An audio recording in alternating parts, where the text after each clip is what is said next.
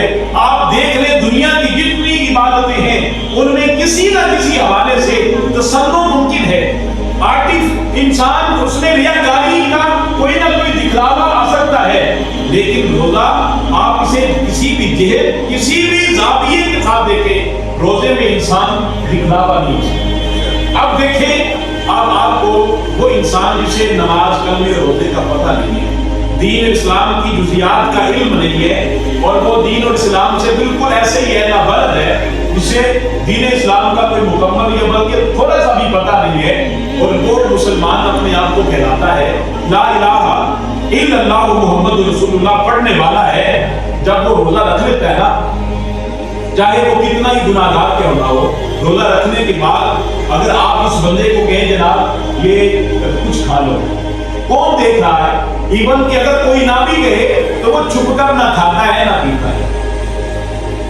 اگر انسان کو اسے کہے یار کچھ کھا پی لے، کون تجھے دیکھ رہا ہے؟ تو اس اجڑ سے اجڑ انسان کا یہ سوال ہوگا، آگے سے جواب ہوگا، جس کے لیے روزہ رکھا ہے وہ تو دیکھ رہا ہے، جس کے لیے روزہ رکھا ہے وہ تو دیکھ رہا ہے۔ تو اس لیے فرمایا جو روزہ ہے اس میں کوئی دکھاوا نہیں ہے۔ اور یہاں بھی خوبصورت سی بات مجھے یاد آ گئی کہ یہ بہت بڑا درجہ ہے کہ ایک انسان اور مسلمان کے اندر یہ جذبہ پیدا ہو جائے کہ اللہ مجھے دیکھ، یہ بہت بڑا جذبہ ہے۔ وہ جو حدیث اسلام ہے کہ حضور سرور عالم رحمت عالم صلی اللہ علیہ وآلہ وسلم کی بارگاہ میں جبریل امین آئے اور دو زانو ہو کے بیٹھ گئے، یہ پہلے بھی میں نے روایت بیان کی ہوئی ہے، دو زانو ہو کے بیٹھ گئے، اور یہ بہت ساری حدیث کی کتب میں یہ حدیث پاک موجود ہے جسے حدیث جبریل کے نام سے یاد کیا جاتا ہے۔ تو صحابہ کرام کہتے ہیں ایک اجنبی شخص ہمارے پاس آیا جس کے کپڑے بڑے سفید اور اجلا لباس اور خوبصورت شخصیت تھی، حضور کی بارگاہ میں حاضر خدمت ہو کر حضور کے سامنے ایسے بیٹھ گیا جیسے استاد کے سامنے شاگرد بیٹھتا ہے، دو زانو ہو کر بیٹھ گیا اور حضور سے مختلف قسم کے سوالات کر رہا ہے۔ اب صحابہ کرام آپ جانتے خود یہ انسان کی فطرت میں ہے، اگر ہمارے محلے کی مسجد میں کوئی اجنبی انسان آ جائے تو ہم دیکھتے ہیں یہ کون ہے، یہ کن کے گھر آیا ہوگا، یہ کن کا مہمان ہے، یہ کہاں سے آیا ہے۔ تو اسی طرح صحابہ کرام کہتے ہیں کہ ہمارے اندر تجسس پیدا ہوا، یہ بندہ جو حضور کے سامنے آ کے بڑے ادب کے ساتھ سوال و جواب کر رہا ہے، گفتگو شنید ہو رہی ہے، یہ بندہ کون ہے۔ اب صحابہ آپس میں کر رہے ہیں، آپس میں باتیں ہو رہی ہیں، کوئی کہتا ہے نہیں یار یہ قریب کا نہیں ہے، قریب کا ہوتا تو ہم اسے پہچان جاتے ہیں کہ یہ فلاں قبیلے اور فلاں علاقے کا بندہ ہے، اور کہتے ہیں دور کا بھی نہیں ہے، کیونکہ دور کا ہوتا تو جسم پر سفر کے آثار ہوتے، لباس بڑا اجلا ہے، چٹا سا لباس ہے، اجلا ہوا لباس ہے، اگر سفر کر کے آیا ہوتا تو سفر جسم کے اوپر لباس کے اوپر سفر کے اثرات ہوتے، نہ دور کا لگ رہا ہے نہ نزدیک کا لگ رہا ہے، پتہ نہیں یہ کون انسان ہے جو حضور کے سامنے بڑے ادب کے ساتھ دو زانو ہو کر ایسے بیٹھ گیا جس طرح بندہ نماز میں تشہد میں بیٹھتا ہے اور حضور کے سامنے کبھی پوچھتا ہے یا رسول اللہ ایمان کیا ہے، کبھی پوچھتا ہے اسلام کیا ہے، اور سوال بھی پوچھتا ہے، اللہ کے نبی سے جواب بھی لیتا ہے، اور پھر آگے سے کہتا ہے صدقتا صدقتا، آپ نے ٹھیک کہا ہے، آپ نے ٹھیک فرمایا ہے۔ صحابہ کہتے ہیں ہم پریشان اس لیے تھے کہ نہ تو پہچان میں آ رہا تھا اور اس کا انداز بھی عجب تھا، سوال بھی خود کرتا تھا اور جواب لینے کے بعد اس جواب کی تصدیق بھی خود کرتا تھا، اور پھر اس نے جو سوالات کیے ان سوالات میں ایک سوال جو اس نے کیا وہ سوال یہ تھا، وہ پوچھتا ہے یا رسول اللہ احسان کیا ہے، مال احسان کیا ہے؟ تو اللہ کے نبی صلی اللہ علیہ وسلم نے فرمایا سوال کرنے والے احسان یہ ہے کہ تو اپنے رب کی عبادت اس طرح کرے گویا کہ تو اپنے رب کو دیکھ رہا۔ یہ حضور نے احسان کی اور اسی کے اوپر ایک پورے تصوف کی بنیاد ہمارے صوفیاء نے رکھی ہے، اسی ایک بات کے اوپر کہ اسی جملے کے اوپر پورے تصوف کی بنیاد ہے۔ فرمایا احسان کیا ہے؟ احسان یہ ہے کہ تو اپنے رب کی عبادت اس طرح کر گویا کہ تو اپنے رب کو دیکھ رہا ہے۔ اور یہ بہت بڑا درجہ ہے، اگر کسی کو یہ درجہ نصیب ہو جائے تو وہ درجہ کمال ہے کہ عبادت کرتے ہوئے اسے رب کے جلوے نصیب ہو جائے۔ تو فرمایا اگر یہ درجہ تیرے اندر پیدا نہیں ہو رہا کہ تو اپنے رب کو دیکھ رہا ہے تو کم از کم یہ احساس کو اپنے اندر پیدا کر کے تیرا رب تجھے دیکھ رہا ہے۔ اگر یہ احساس نہیں ہے کہ تو رب کو دیکھ رہا ہے تو کم از کم یہ احساس کو انسان کے اندر پیدا ہونا چاہیے کہ میرا رب مجھے دیکھ۔ تو یہ احسان ہے، کیا ہے؟ احسان ہے۔ اور پھر جب وہ چلے گئے سائر تو اللہ کے نبی نے صحابہ سے پوچھا صحابہ یہ جانتے ہو یہ بندہ کون ہے؟ صحابہ نے کہا اللہ اس کا رسول بہتر جانتے ہیں۔ اب صحابہ کو اگر کسی چیز کا علم بھی ہوتا تو یہ چھوٹے انسان کے بڑے انسان کے سامنے یہ رسالت مآب صلی اللہ علیہ وسلم کا ادب صحابہ نے زمانے کو سکھایا ہے۔ علم ہو بھی تو بڑوں کے سامنے خاموش رہتے ہیں، کیونکہ بڑا جب کوئی بات بتاتا ہے تو پھر وہ تھوڑی سی نہیں جو جواب ہوتے ہیں بلکہ اس کے بہت سے زاویے اور بہت سارے گوشے وہ کھول کے سامنے بیان کرتا ہے۔ تو صحابہ کرام نے عرض کی یا رسول اللہ آپ یا آپ کا خدا بہتر جانتا ہے یہ کون ہے؟ تو اللہ کے نبی صلی اللہ علیہ وآلہ وسلم نے فرمایا صحابہ یہ جبریل امین تھے، یہ جبریل تھے جو ایک عام آدمی کے لباس میں آئے تھے اور دین تمہارا دین تمہیں سکھانے کے لیے آئے تھے۔ اب پتہ چلا جو دین جبریل امین سکھا رہے ہیں ان میں جو پہلا زاویہ حضرت جبریل امین نے امت کو سکھایا وہ بارگاہ رسالت صلی اللہ علیہ وسلم کا ادب سکھایا کہ رسول اللہ صلی اللہ علیہ وسلم کی بارگاہ میں آنا ہے تو ایسے بیٹھنا ہے۔ تو پتہ یہ چلا کہ جو دین کی تعلیم ہے تب آئے گی جب بارگاہ رسالت کا ادب سینے میں آئے گا۔ جب حضور کا ادب سینے میں نہیں آئے گا تو دین کی تعلیم انسان کے اندر گامزن ہو سکتی نہیں ہے۔ تو میں اپنے مدعا پہ آنا چاہتا ہوں۔ فرمایا حضور نے فرمایا اللہ کی عبادت ایسے کر جیسے کہ تم اپنے رب کو دیکھ رہا ہے، یا نہیں تو کم از کم یہ جذبہ پیدا کر کے تیرا رب تجھے دیکھ رہا ہے۔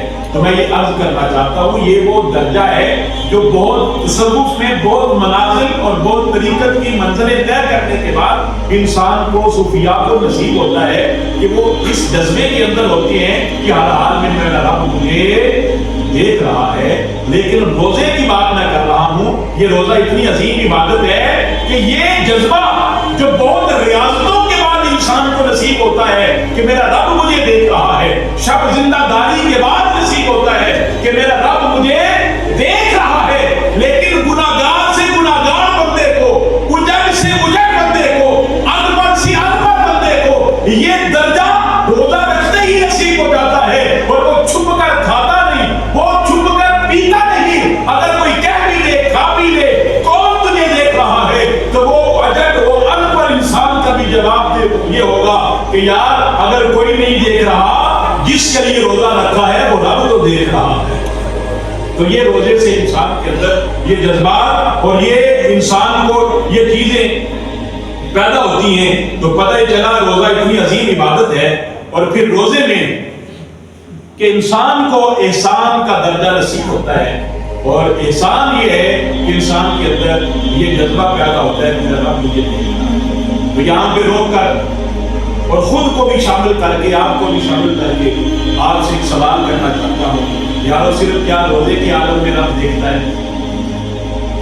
روزے کے سے باہر بھی ہو تو تب بھی ہمارا رب دیکھتا ہے، گھر میں ہو تب بھی ہمارا رب ہمیں دیکھ رہا ہے، دہلیز سے باہر ہو تب بھی ہمارا رب ہمیں دیکھ رہا ہے، تنہائیوں میں ہو تب بھی ہمارا رب ہمیں دیکھ رہا ہے، خلوتوں میں بھی رب دیکھتا ہے، جلوتوں میں بھی رب دیکھ رہا ہے۔